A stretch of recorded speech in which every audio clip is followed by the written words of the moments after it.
ദൈവത്തിന് മഹത്വം. നമ്മുടെ പ്രതിദിന ആഹാരം സെപ്റ്റംബർ 28.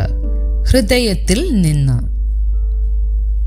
ദുശ്ചിന്ത, കൊലപാതകം, വ്യഭിചാരം, പരസംഗം, മോക്ഷണം, കള്ളസാക്ഷ്യം, ദൂഷണം എന്നിവ ഹൃദയത്തിൽ നിന്ന് പുറപ്പെട്ടു വരുന്നു.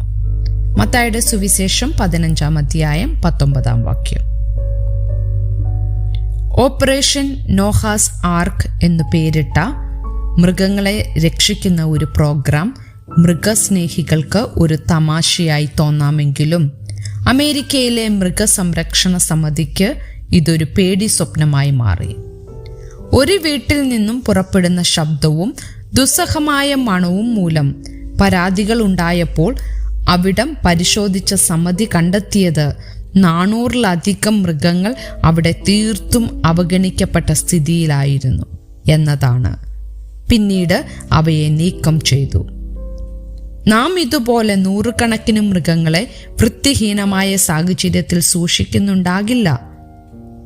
എന്നാൽ നമ്മുടെ ഹൃദയത്തിൽ സൂക്ഷിക്കുന്ന പാപപങ്കിലമായ ചിന്തകളും പ്രവൃത്തികളും തിരിച്ചറിഞ്ഞ് ഉപേക്ഷിക്കേണ്ടതാണെന്ന് യേശു പറഞ്ഞു. ഒരു വ്യക്തിയെ ശുദ്ധനോ അശുദ്ധനോ ആക്കുന്നതിനെ സംബന്ധിച്ച് ശിഷ്യരെ പഠിപ്പിക്കുമ്പോൾ യേശു പറഞ്ഞത്, കഴുകാത്ത കൈയോ വായ്ക്കകത്തേക്ക് കടക്കുന്നതോ അല്ല ഒരുവനെ അശുദ്ധനാക്കുന്നത്, മറിച്ച് ദുഷ്ടഹൃദയമാണ്. ഹൃദയത്തിലെ ദുർഗന്ധം ജീവിതത്തിലൂടെ പുറത്തേക്ക് വമിക്കാതിരിക്കില്ല. അതിനുശേഷം യേശു ഹൃദയത്തിൽ നിന്ന് പുറപ്പെടുന്ന തിന്മകൾക്ക് ഉദാഹരണം പറഞ്ഞു. ബാഹ്യമായ മതകർമ്മങ്ങൾക്കോ ആചാരങ്ങൾക്കോ അവയെ വിശുദ്ധമാക്കാൻ കഴിയുകയില്ല. ദൈവം നമ്മുടെ ഹൃദയങ്ങളെ രൂപാന്തരപ്പെടുത്തണം. ഉള്ളിൽ നിന്ന് പുറത്തേക്ക് എന്ന യേശുവിൻ്റെ ഈ ധാർമ്മികത നമുക്ക് അംഗീകരിച്ച് ഹൃദയത്തിൻ്റെ ദുർഗന്ധം വമിക്കുന്ന മാലിന്യങ്ങൾ നീക്കി വിശുദ്ധീകരിക്കുവാൻ അവനെ അനുവദിക്കാം.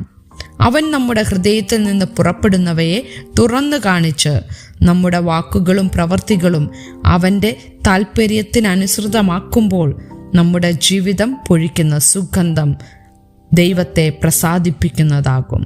ചിന്തിക്കുക, പതിവായി നമ്മുടെ ഹൃദയത്തിൻ്റെ നിലവാരം പരിശോധിക്കേണ്ടതിൻ്റെ പ്രാധാന്യത എന്താണ്? നിങ്ങളുടെ നിലവിലുള്ള ആത്മീക സ്ഥിതി ശുദ്ധീകരിക്കുവാൻ ദൈവത്തിൻ്റെ സഹായം എങ്ങനെ നേടാം? ദൈവത്തിന് മഹത്വം.